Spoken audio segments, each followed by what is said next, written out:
we're not having any success. Can you point us more closely in the direction of where the coin was dropped? Ah, said Nasruddin, that was in the dining room. The neighbour said, but why are you scrabbling about in the garden? Oh, there's no light in the dining room. There's more light out here. It's no good being in the right place if you haven't got any light, is it? Now, Jesus liked to tell stories, and that Bible reading that we listened to and read through, had Ed read to us earlier, spoke of some of the stories that Jesus told. Stories that connected with ordinary people's lives. We heard of salt that had lost its taste. You can imagine the woman going into the house and finding the great pot of salt, which would have been worth an awful lot of money, and it's lost its flavour.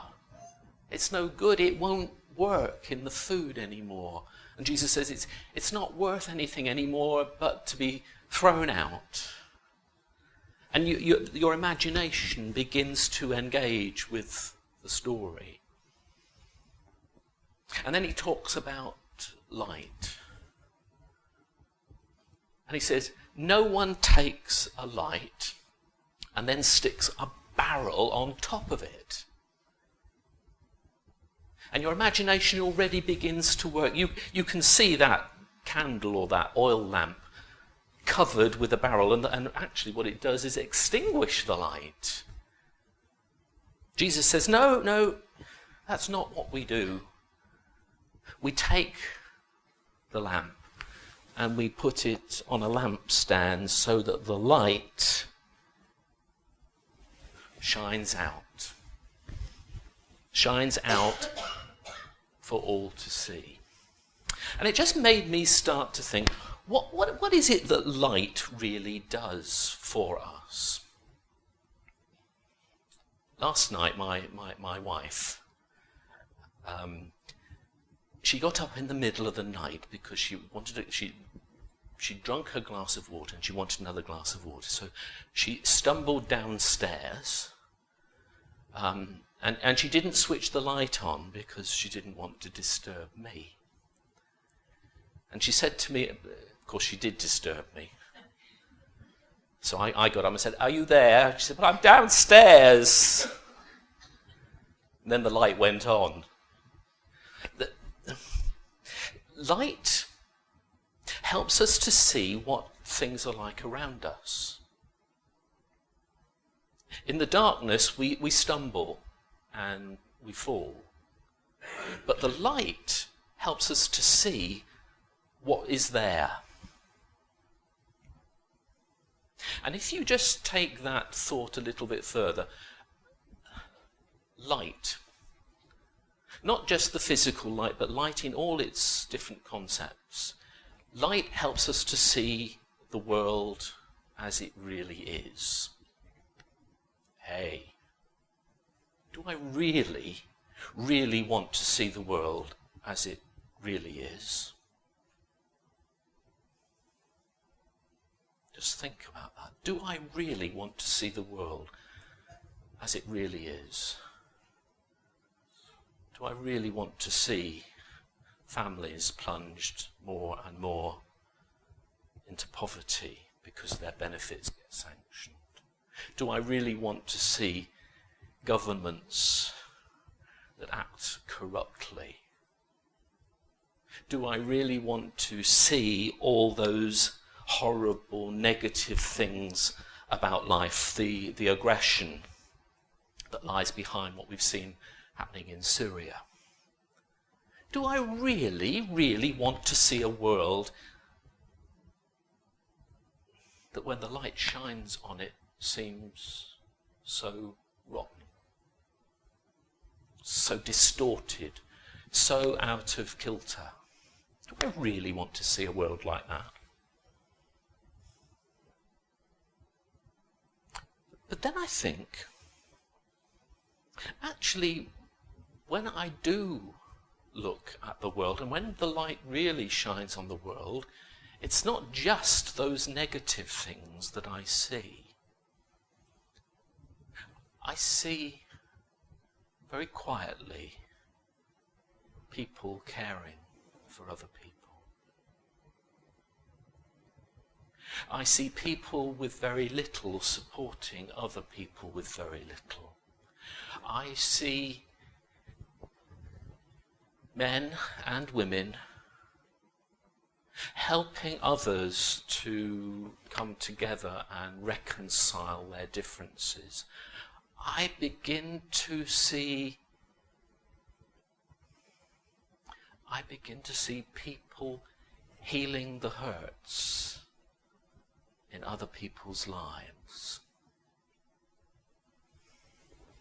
It's the other side of the coin, isn't it?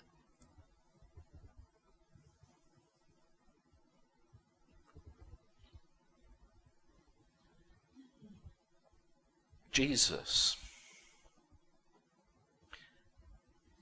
up on the wall there, Jesus said, "I am the light of the world." All those positive things, the caring and the support, the bringing of healing to people who are hurting, the way in which Jesus helped people to reconcile their differences, the way Jesus taught people to love unconditionally. When his light shines on the world, I see that side of the coin is more significant than the other. That side of the coin ultimately has the power to overcome the other side of the coin.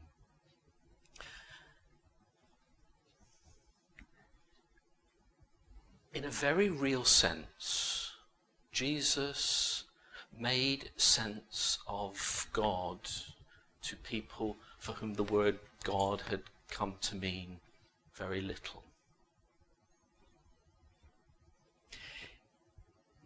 He helped people to make sense of the world around them.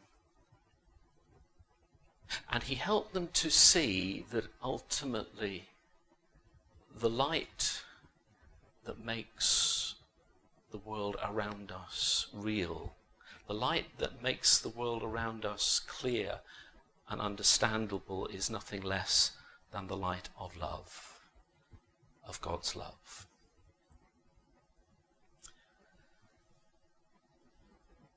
In your text on the wall there, Jesus says, "I am the light of the world." But in the text that we've got up there, Jesus says, "You are the light of the world." Is there any conflict here? It seems a bit confusing. Is Jesus the light of the world, or are you the light of the world? Well, actually, when you read the passage in John a little bit more, it says this: "Whoever follows me will never walk in darkness, but will have the light of life." Whoever follows Jesus, whoever is a disciple of Jesus, will see clearly what life is all about.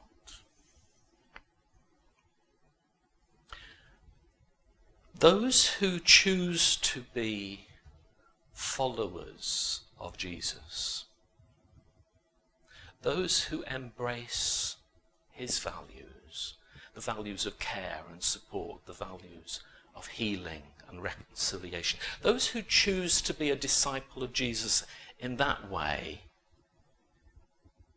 see life as it really is. They have the light of life, because they share with Jesus in his presence, in his purposes,